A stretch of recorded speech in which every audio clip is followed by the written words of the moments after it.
Welcome. This is VCOP 26. Welcome wherever you are. We've got VCOP 27 happening in November, so keep your eyes up for that. If you've got any questions, leave them in the chat. We have here Pooja Gopal, impressive, bio with PhDs, multiple MScs, I believe, in sustainability, and is now a research student at Climate Healers, and I'm really looking forward to your presentation. Her talk is about India, Ahimsa nation. And I allow Pooja to tell you a little bit about herself and her presentation. Thank you, Pooja. Thank you for your introduction, Krishna. Hello, everyone. My name is Pooja. I have a background in... Pooja, 1 second. Can you increase your volume somehow? Okay. Okay, give me a second. Try without the headphone.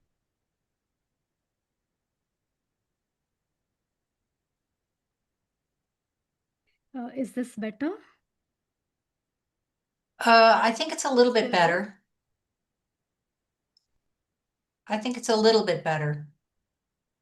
Sorry. That's okay. If you could just bring it closer, if you bring yourself closer to the microphone on your laptop, that should work. Yeah. Yes. Thank you. Yeah. So hello, everyone. So I have a background in engineering. I decided to shift my career into sustainability and quit my job last year. I just completed a one-year master's program in climate change and sustainability. And as part of my master's program, I had to do a 10-week internship, which I did with Climate Healers under the mentorship of Dr. Rao. And what I'm doing today is mostly the work. Is it still low? Sorry. It's just that you're breaking up, so you may have to turn off your camera so that your audio is not broken up. Okay. Try that, Pooja. Yeah, I turned off my video. Is this perfect? Perfect. Great. Yeah. So the topic of my talk today is India Ahimsa Awakened, reimagining India's food system through holistic compassion. So it's specifically focused on the impacts of animal agriculture in the context of India. So why India? The world knows India as having the largest number of vegetarians and lower per capita consumption of animal products. So is it such a big impact in India?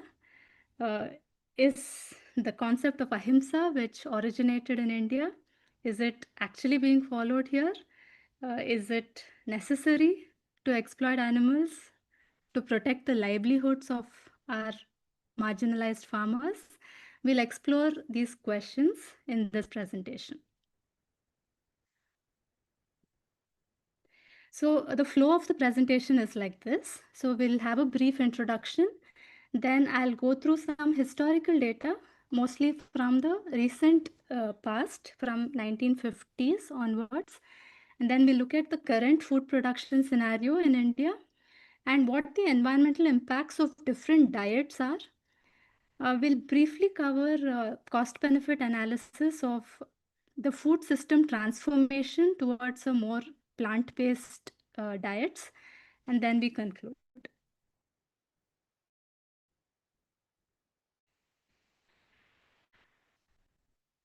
So is India really the land of ahimsa? So the concept of ahimsa, literally, which means non-violence, originated in ancient India. So in its broadest sense, ahimsa is not restricted just to action, but also speech and even intention. And it's not just for other humans, but to all living beings. So in recent times, we have the concept of ahimsa transformed from a religious ethical principle to a successful method of political action, which by Mahatma Gandhi.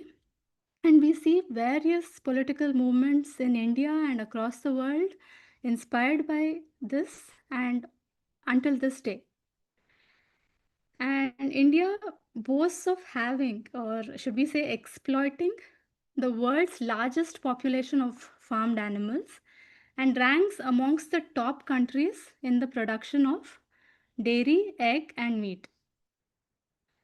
So the fundamental question we are asking is, does the economic and nutritional security of the population need to be at the cost of the suffering of the most vulnerable and exploited species, that is the farmed animals? So briefly looking at the Indian Constitution, so we have India is one of the very few with constitutional provisions, implementation failures, and one of the major reasons is also some fundamental contradictions in the Constitution itself. So that there's an article that states that it's the duty of all citizens to protect and improve the natural environment and to have compassion for all living creatures. So in lieu of this, we also have the prevention of cruelty to animals that aims to prevent unnecessary pain or suffering on animals. So in stark contradiction of this, animal farming in India commodifies animals disregarding their capacity for suffering. And we have more than enough data and also millions of humans across the world to prove that there is no necessity for humans to exploit animals to meet their nutritional requirements. Then there are other articles in our constitution that grants people the right to food and livelihood, which courts have extended to include animal farming and consumption as well. Furthermore, this particular industry of animal farming is the leading cause of deforestation in India, and also biodiversity loss, pollution, and climate change. So, animals have been domesticated and exploited in India from a very long time, prehistoric times. So, we have this graph, which is from the 1950s onwards, which shows the biomass of humans and farmed animals, how it has been increasing over the years. It's consistently been increasing, right? Next, we are looking at the ratio of farmed animals to humans. So it's surprising to note that the ratio has reduced. So earlier during the 1950s, we had more biomass of farmed animals than humans. Then human population has increased exponentially. But this is not the complete picture, because if you look at why this is the case, cattle population in India has been large. Even during the 1950s, we had a large population of cattle, which was used as drought animals, basically in agriculture. So the role has shifted from cattle being drought animals to dairy animals. And also, we are not accounting for the replacement rate of cattle. In the dairy industry, they are replaced at a very high frequency. So the beef industry, and specifically the beef exports, which India is leading in the world, was practically non-existent before the 1970s, before the white revolution came into picture. So that is the reason we see that there is a dip in the ratio, but however, it's not the big complete picture.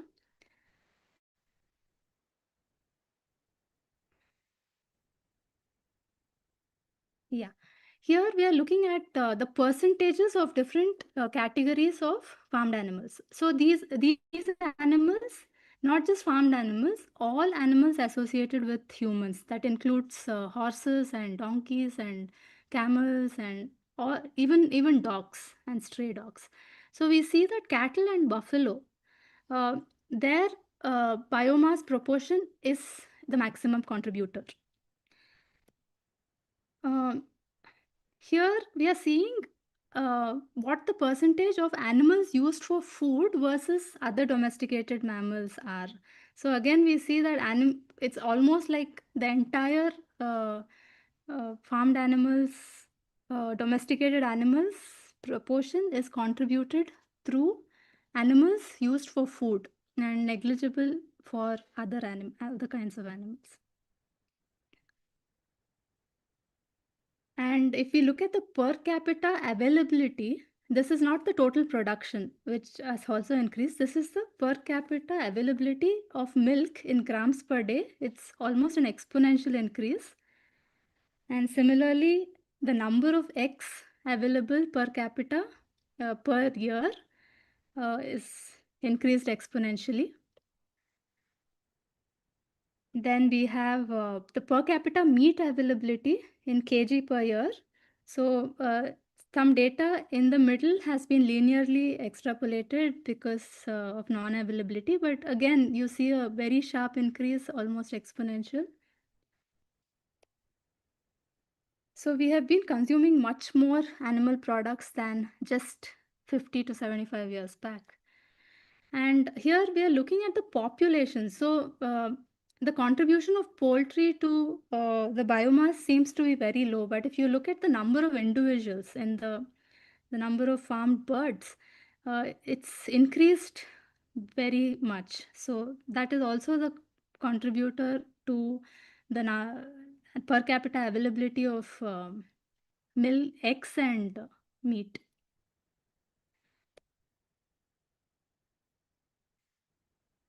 So if you see in terms of biomass, we see that the cattle and buffalo are the major contributor to the biomass because they are large animals, and yeah, they are the major contributors, and human population has increased significantly over this time frame. So here we are comparing what the biomass of wild land mammals versus domesticated land mammals versus humans is. So we see that domesticated mammals are the significant contributor of biomass, and wild mammals is less than 0.7%. But the same graph in a slightly different way, where we are not looking just at biomass, but the amount of food that is extracted from the ecosystem, right? So that was 70% in terms of biomass, but here in terms of the food consumed, domesticated mammals account for almost 83%, which is significantly higher than that of wild mammals and humans. So our farm animals are also fed a lot more food. So here we have comparing the percentage contribution of different categories in terms of biomass with the global average. So if you look at the global average of wild land mammals, it's around 2%, and in India it's much lower. It's 0.67%. And it's also because domesticated land mammals are so high, almost 70%.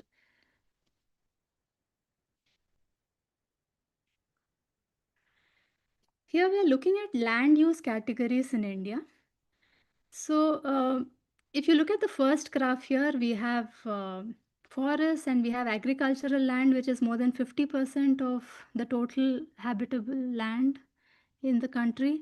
And then we have the permanent pastures is like one small section here. But if we recategorize the same thing in terms of what land is used for animal agriculture, we see that almost at least 50% of the forests in India are used extensively for grazing by farmed animals, which is also leading to degradation of forest ecosystems. And the percentage, according to some sources, are higher.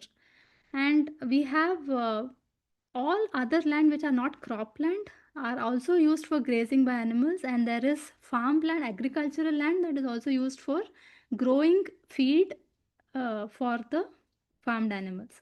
So it's a significant contribution, use of land by farmed animals.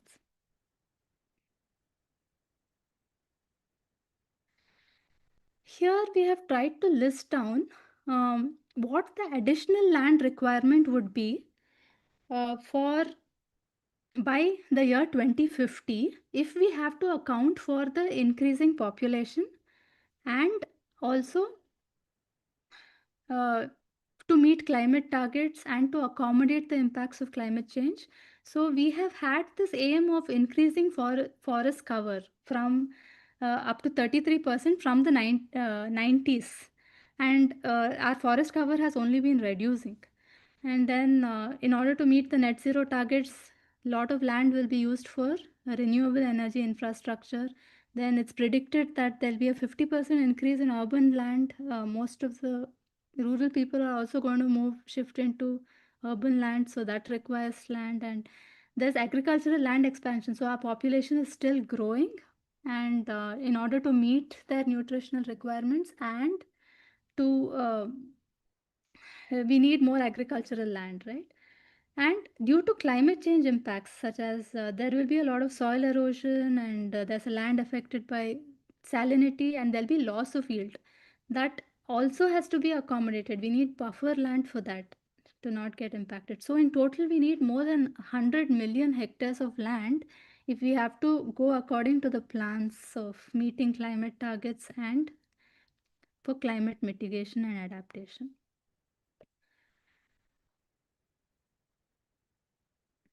Yeah.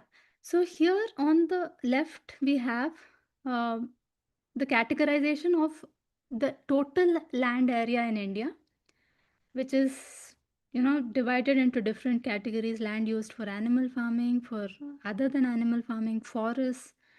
And then this is the additional land that is required in 2050. So it's more than a third of the available land in India.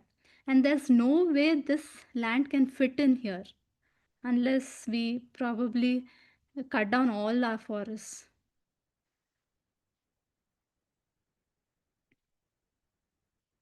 Here we have estimated the water consumption by animal agriculture in India.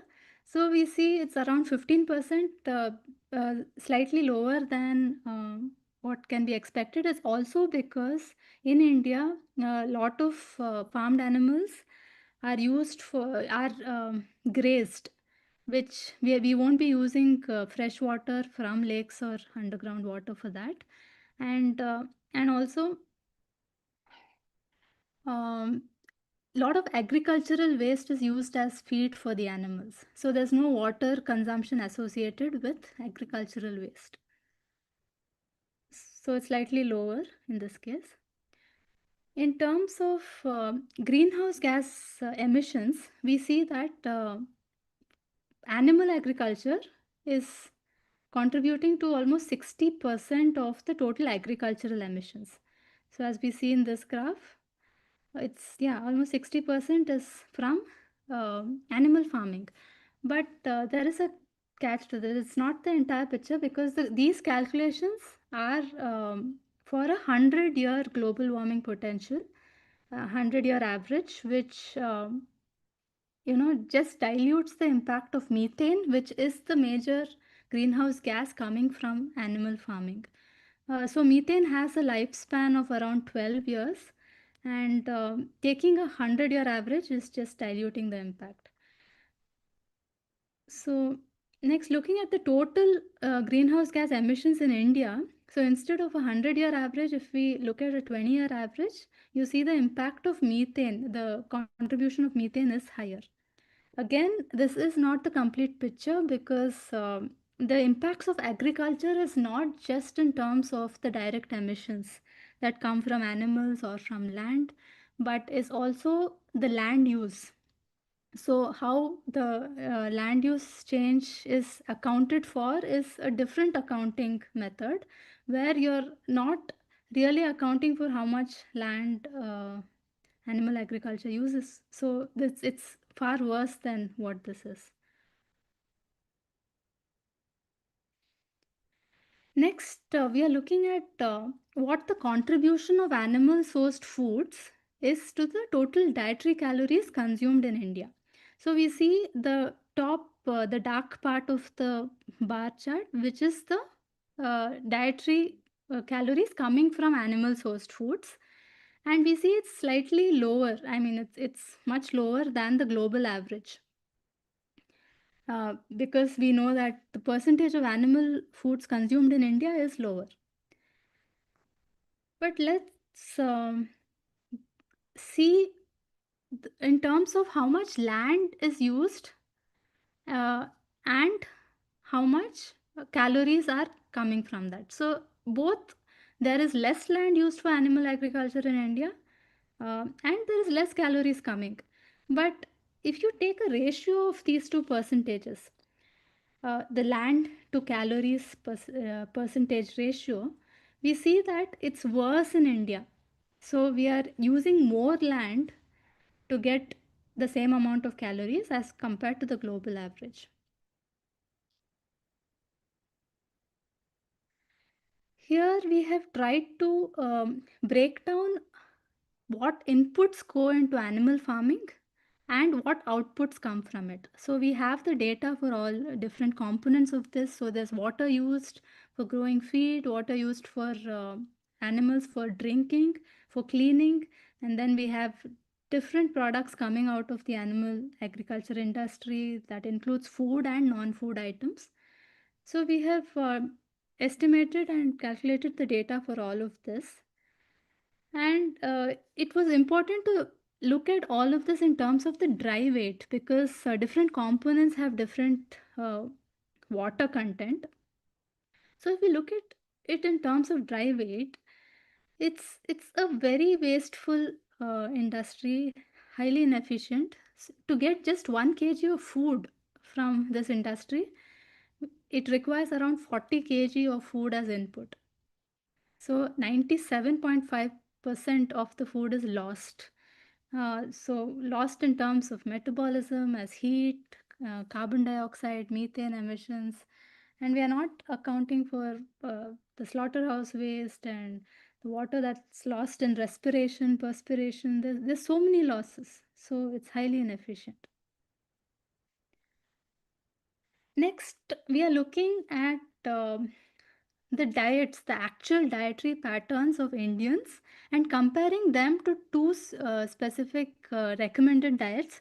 One is the ICMR, which is India's uh, Council for Medical Research, which recommends dietary consumption patterns in India. And then we have the Eat Lancet's Planetary Health Diet. So one thing that stands out here is Indians are consuming lot more cereals than the recommended diets. It's also as a result of the public distribution system that makes, these cereals available, which are also not a nutritious variety of cereal. It would be either white rice or some kind of uh, glutinous wheat, which doesn't have a lot of nutrition, but Indians are consuming a lot more of that and not consuming enough of roots and tubers or vegetables and fruits or nuts. Yeah. Next, here we are comparing the land use requirement of different kinds of diets. So the projection is for the year 2050, which is our target year. And the top one here is the total land that is available.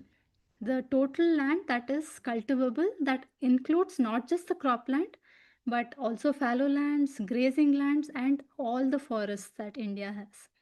So if we continue our current diets and make no changes and just scale it up to meet the population growth in 2050, but we are also assuming that every person in India is getting a balanced diet. Okay, no, in the current diet, you're just expanding it to the population. But in the third graph here, you are assuming that you're following the recommended diet and every person in the country is getting the balanced recommended diet. It has a component of dairy, but there is no meat. Still, the land requirement is quite large. But if you consider a fully plant-based diet that is equivalent in nutrition to the diet which has dairy, then you see that the land use requirement has reduced significantly. So dairy has a large land use requirement in India, and just coming out of dairy can give you a buffer land of almost 130 million hectares, which can be used to account for the growing population and to meet all the climate targets, and we still would have buffer land. We'll have forest expansion as well. So this is like very, very nice to know this data.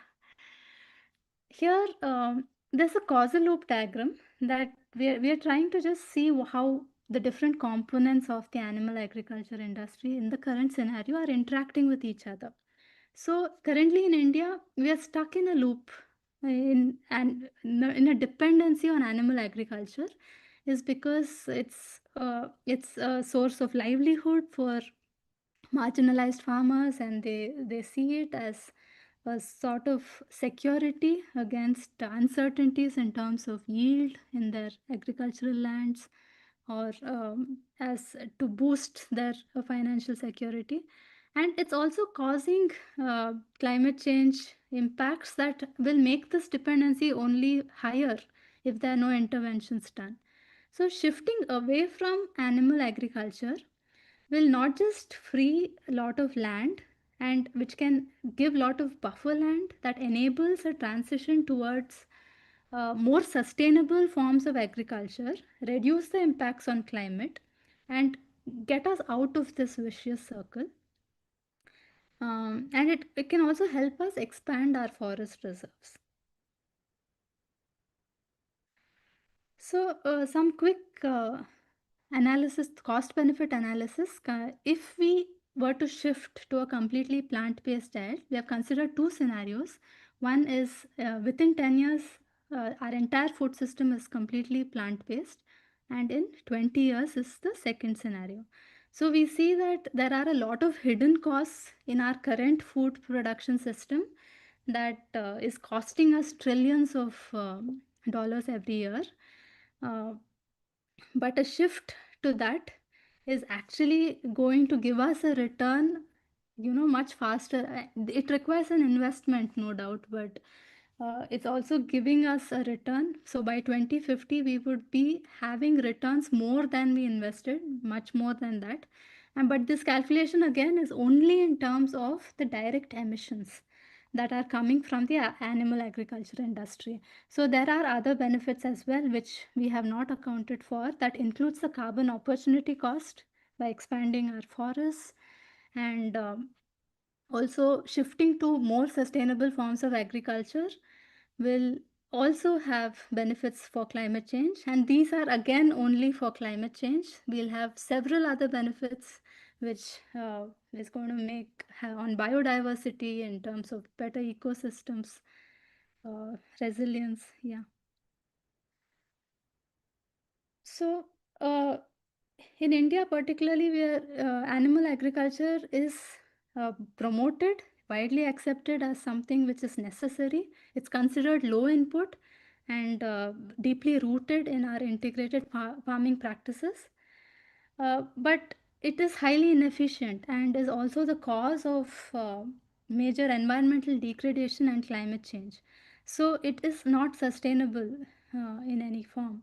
So what we are proposing is total abstinence from consuming animal sourced foods in our diets, and this will have a lot of impacts, major impacts on our human health, planetary health, and this method aligns with animal rights and constitutional values, and also aligns with the degrowth principles of democracy, diversity, and abundance, and which is the only sustainable way forward. Um, the major challenge, however, remains is to transition the millions of marginalized smallholder farmers to alternate livelihoods. And these are some references. And thank you. I would love to hear questions.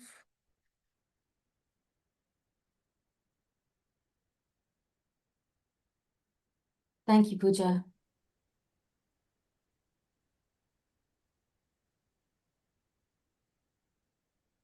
Would you like to turn your screen on or your camera on? Sure. Thank you very much for that presentation. We have a couple of questions. We have Dr. Prabodh Mistry. Would you like to come on and unmute and turn your camera on, please? Yes. Hello. Pooja, that was brilliant. Very well detailed. Thank you very much for the presentation. Thank you. I have worked in food chain, so I know, and I've never done anything like what you have done, which is a very comprehensive top-down analysis of the entire food chain that relates to animal agriculture. So thank you very much. Do you know, about 2 years ago, I was at a values conference in Delhi, and we were at the Oberoi, and we were part of what's called the Values 20 team, which was talking about the environment. So we came out of the workshop, and it was lunchtime, and it was the first lunchtime out of the 2 days that we were there for the conference. And there, what we found was that there was vegetarian section, small, but the large majority was lamb and beef. And I was actually very surprised to see a very large section of that. And I asked for vegan food, and they pointed me to some of the dishes which might be, but they couldn't be sure. But then I asked the organizers, why given that we're talking about the environment, there is no real choice for even vegetarians, because there was a section, but it wasn't all fully labeled as such. And what I find, I'm of Indian origin, but haven't been in India living for a long time. What I find is that the middle class Indians are very much meat seekers. And, they think it's the in thing to eat meat, like the Western diet. So that was more the kind of searching questions. But really, I have no questions on the technicalities, because I'd really like to understand your work. I've made some notes. But yeah, do you have any comment on how might you, what's the first step to actually start to convince the Indian people to take to vegan diet? No,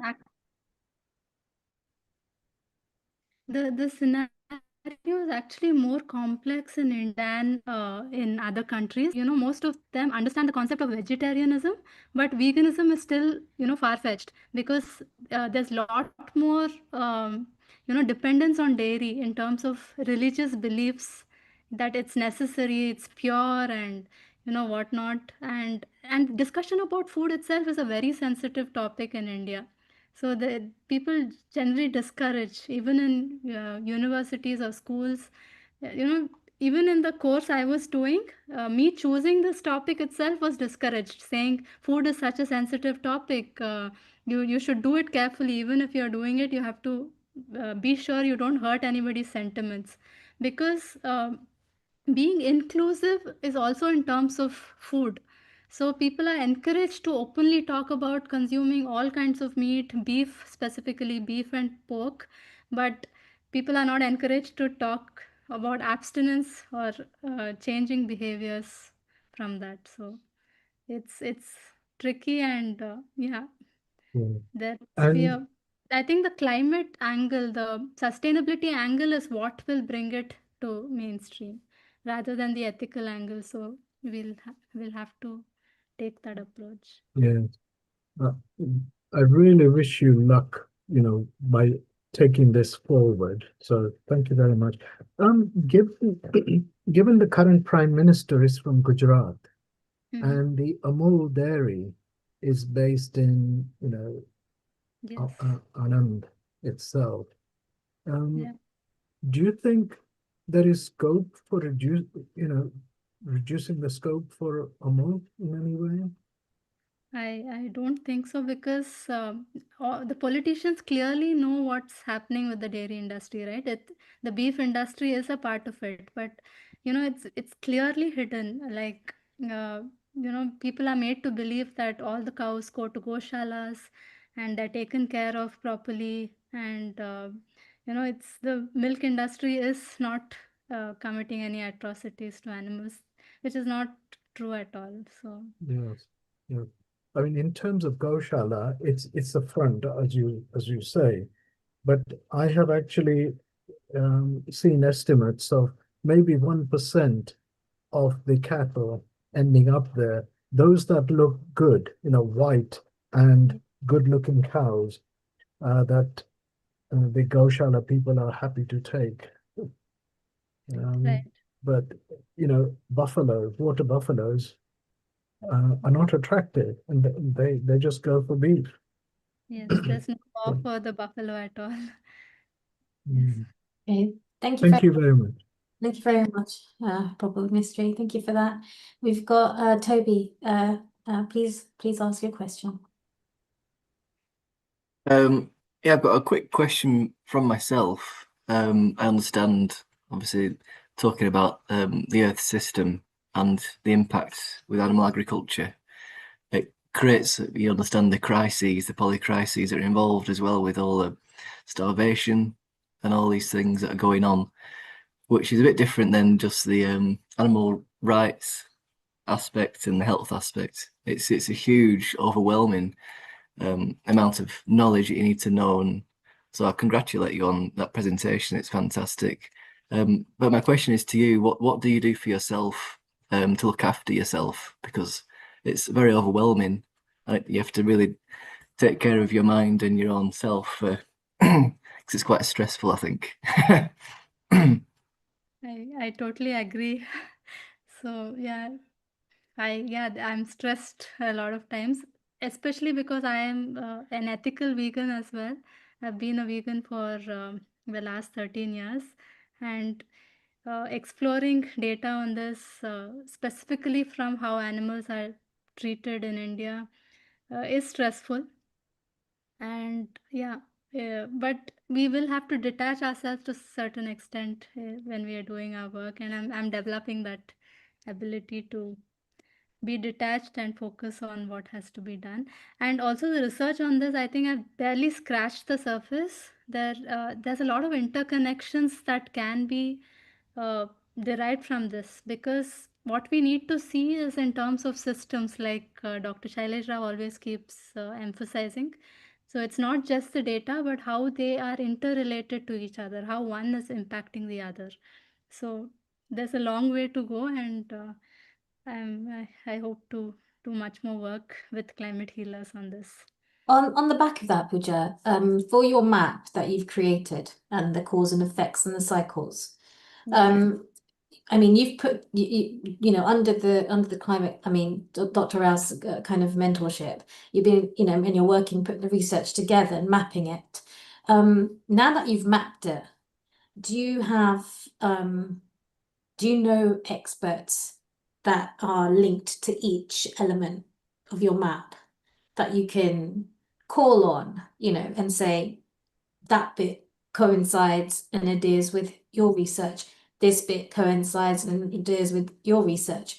And so, when they can see, when you've got a body of experts that are involved in that and all of those parts, they'd be the first ones to understand. Right. And be interested, of course, an inherent motivation to understand how their research is not just isolated. Actually, their research is like part of a much bigger system. Perhaps it would help to get all of those experts, come together, even though they're not vegan, but I mean, I think that their interest, in fact, that they were specialized in that very discipline and focused research, Yes. they would understand the impact of that. And coming from different academic institutions as well may help that case, be put forward on a more urgent platform, I think, potentially, or even get some the stakeholders. I mean, it's the wrong word. We need a vegan stakeholders, but that kind of thing. We've got three hands up, so I bring them on. Hi. Sorry, I've not finished my I had a question in the group. Sorry about that. Yeah. Sorry, yeah. Yeah, just from a question in the group. Says, can you say more about the global warming potential over 100 years? Yeah. And how and who forms the average? Are there different projections, and are these averages used generally regarded as conservative, fair estimates by the collective of people working on climate? Yeah. So the standard definition, the standard calculations in IPCC, they use the GWP 100, the 100-year averages. But it is criticized also by a lot of experts because the time frame you're considering is 100, where very potent greenhouse gas methane has a lifetime of only 12, and it's diluting the impacts over a 100-year average. And if you look at a lot of climate targets as well, we are not looking at 100-year targets. We are looking at targets for the next 20-25 years, right? So a 20-year average is a better approach to take. But however, this also has been criticized. So Dr. Shaileja also keeps referring to Gerard Bishop's paper, where they use the effective radiative forcing of different greenhouse gases, where there is no need to consider time frames at all. So that gives you true impact, what the current impact is right now compared to pre-industrial times. So that's a better way of looking at things, and also accommodate cooling gases, which almost masks all of the heating from fossil fuels, the net accounting versus gross accounting. So there are a lot of better methods to take up, which shows how impactful animal agriculture is. So And yeah, would you say that there are a lot of assumptions that are unqualified in the data and in the narrative and conclusion, of course, of the IPCC and the methodology in which that they are presenting it? Of course, it's not even it's not that recent either, is it? The data that they are looking at, it's not the latest. Yeah, as you said, because it does it over such a long time. Hi, Ken. Then your question, please unmute.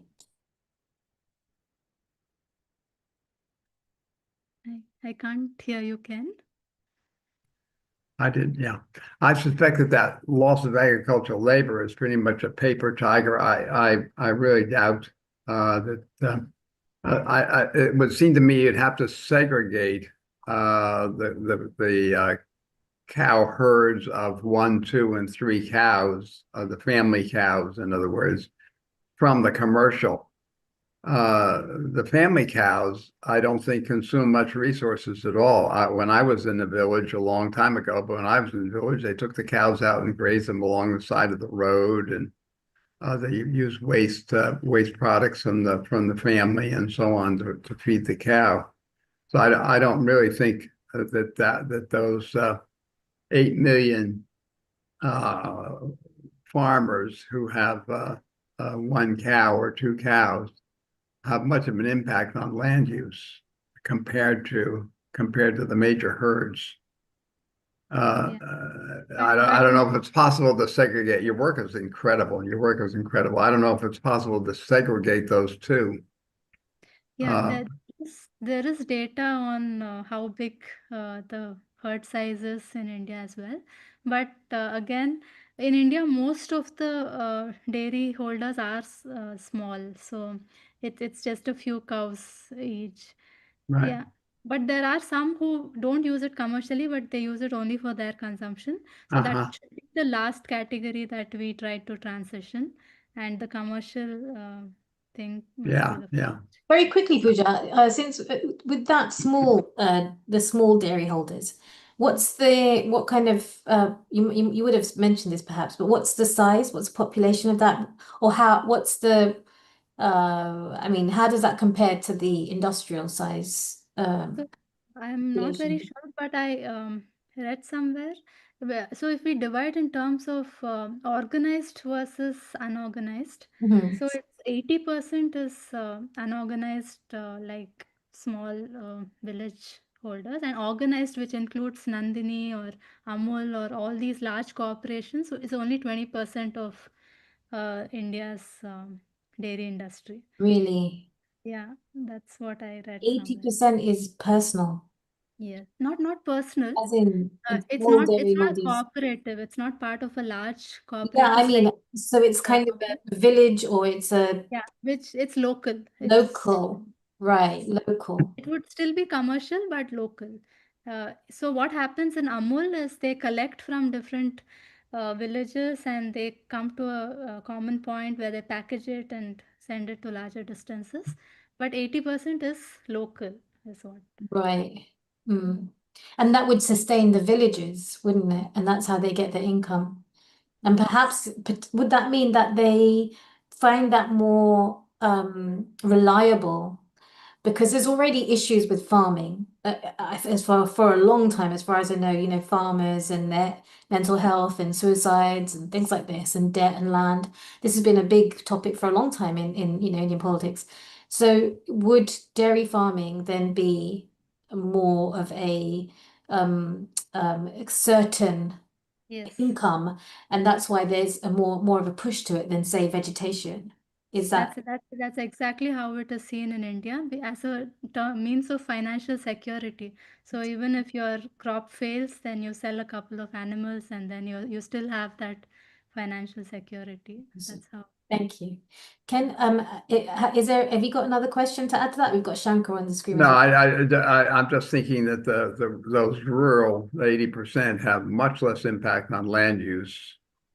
Their animals also live a lot longer. Okay, so they have less production of the meat output. Anyway, there are variables there that affect the impact as we go forward. Obviously, as a strategy, where do you work? It's pretty obvious where to work. Work with the large herds.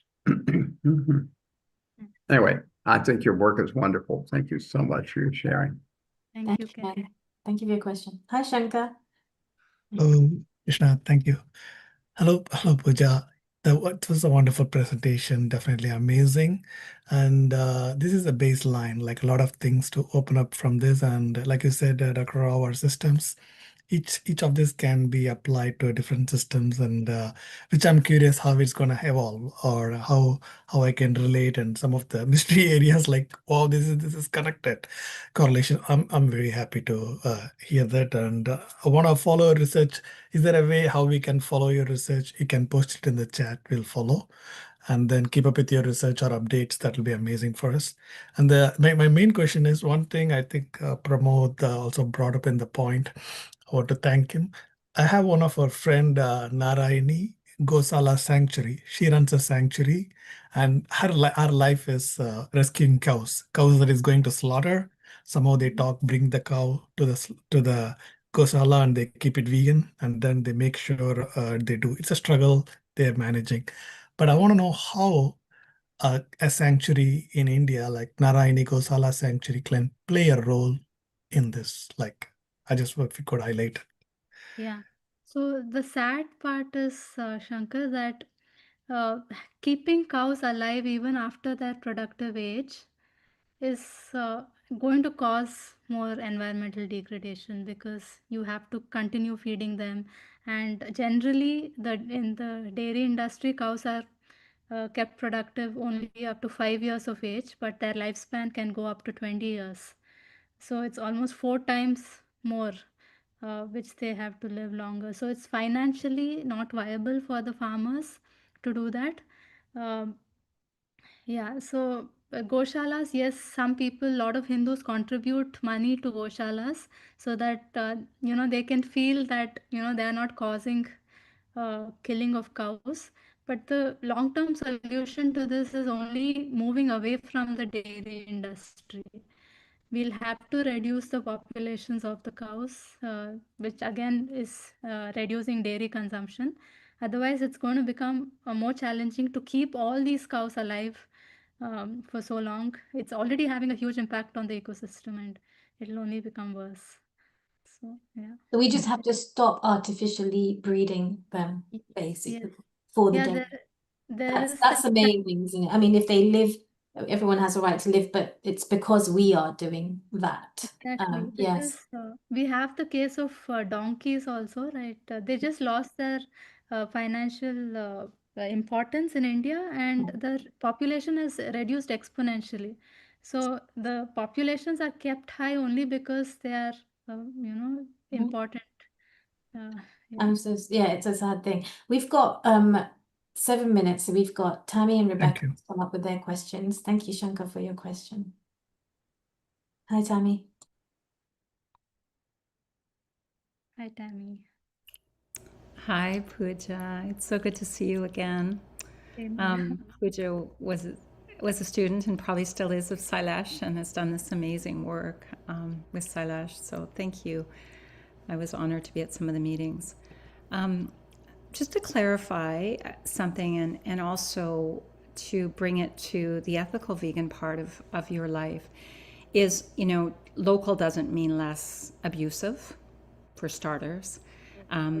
We have seen a lot of the local dairy in India, and local doesn't mean less abusive. They're still tied up. They're still treated incredibly horribly in every way, sense, and form. So thank you, Pooja, for bringing that. So as an ethical vegan, and as a person that practices and lives ahimsa, we're in kind of a bind a little bit, right? Because really, a lot of people don't know, we know probably, that India is the largest exporter of leather and beef. And so it is happening. The cows are being killed and used for leather. So what are the answers as we transition out of dairy, when we live true ahimsa and move into the ethical part of ahimsa in the land of ahimsa? What's the answers for all the animals to live out their lives?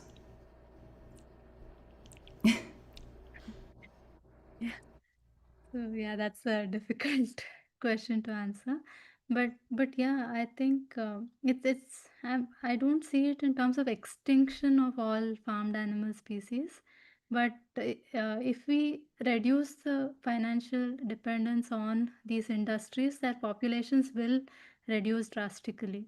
So we can still have sanctuaries, some places where these animals can live happy lives. That's how I imagine it. So, Okay. yeah, but the transition is, how do we do the transition to alternate livelihoods? That's Yes. Thank you for the question, Tammy. Hi, Rebecca. What's your question? My question is about your conclusions. I thought that was very interesting. I love the one that said we need to go immediately. You called it radical, and I suppose it's radical when you think of it individually. Some people think it's radical to go vegan overnight, but I don't think it's that radical. But in terms of the whole world or a whole country, it's radical. So my question is, do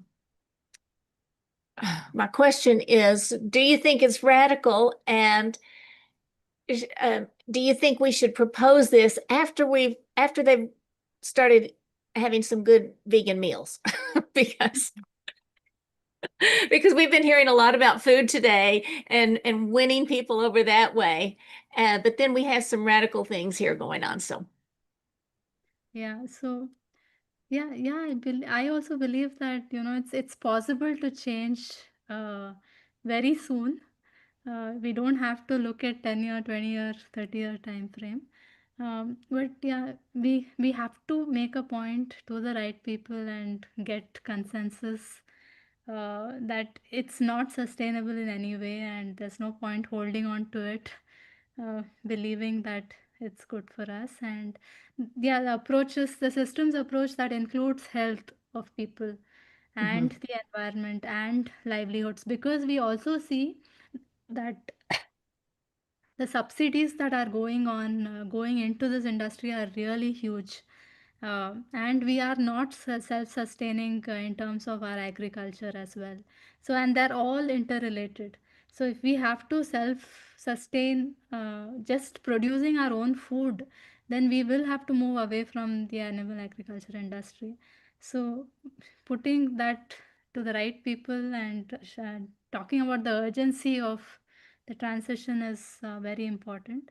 And I don't think, behavioral change is such a big thing. Like people say, it takes a lot of time and it doesn't happen. So you target all other solutions, but not behavioral change. I think it's just us acknowledging it. Once we acknowledge our behavior change can be sudden also.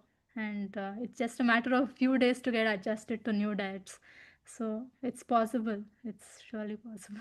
Yes, thank you so much. And I would love to be in touch with you. I'm working on water use in Texas, and I would love for you to look over it and see if our data matches, if I'm using the right formulas. There you go, one expert on that map. Thank you very much, Rebecca. Thank you. We've got a quick question, Abraham. Thank you very much. Would you like to unmute, please, and ask your question? Hi, Abraham. Yeah, I would like to tell you how I appreciate your honesty and bringing things out as it is in India, not changing things.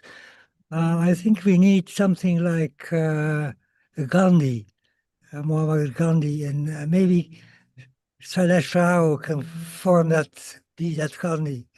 If we can arrange him to get that popularity, then maybe things can change very rapidly. Right. What do you think? I hope so too, yes. Oh, yes, I totally agree with that. I do anyway. I think we all do. We can do it. Good. I mean, there's a lot of data there. It's undeniable. Actually, what we didn't, I did want to touch on this, but we don't have much time. But I noticed the numbers that you mentioned in terms of the economic numbers, if we did change. And I think, that's one of those dangling carrots that, would push the status quo to consider this, because I mean, this is big, I think I read 9.9 trillion, and that's a huge economic amount, right? And I believe economically India is quite in a very sticky situation. So I think there's definitely a chance there with those numbers, outside in like as a curveball, in the most unexpected way. So yeah, thank you very much for that. I would love to see this. If I want to see the slides again, can I can watch it again. I can watch the talk again. So Krishna, what we plan to do is we plan to release a report through Climate Healers with details of all the calculations, which is transparently made available, the sources of data, everything. So it's a matter of a couple of weeks, we'll be releasing the report. So it will be made available. Thank you.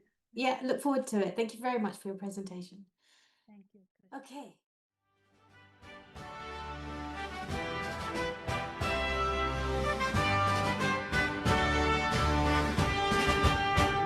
The earth is calling soft and clear, not with judgment, not through fear. She whispers through the wind and trees, remember who you're meant to be. We are not divided souls, but living parts of greater wholes. Every heart, every nation holds a piece of worldwide resolution. We have remedies beyond survival, beyond the stories of denial. 1,000 pathways join as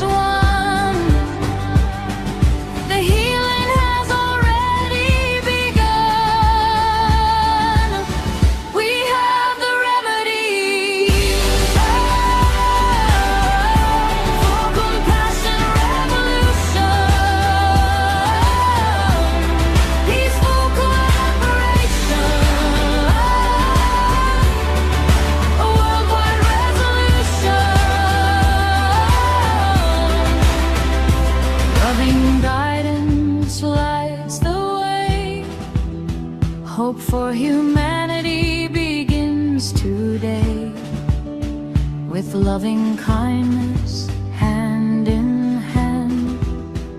Together we restore the land. True nature lives in every seed, in every generous word and deed. The rivers, forests, skies and seas reflect the peace we choose to breathe. Spiritual embodiment, a living sacred testament, not escaping from this earth, but honoring her endless work. Sacred restoration, hearing every generation. The birthright to existing in freedom, shared by every life beneath the sun.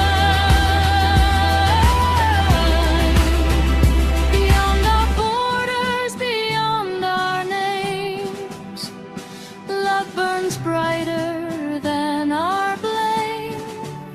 From every culture, every shore, we discover what we're living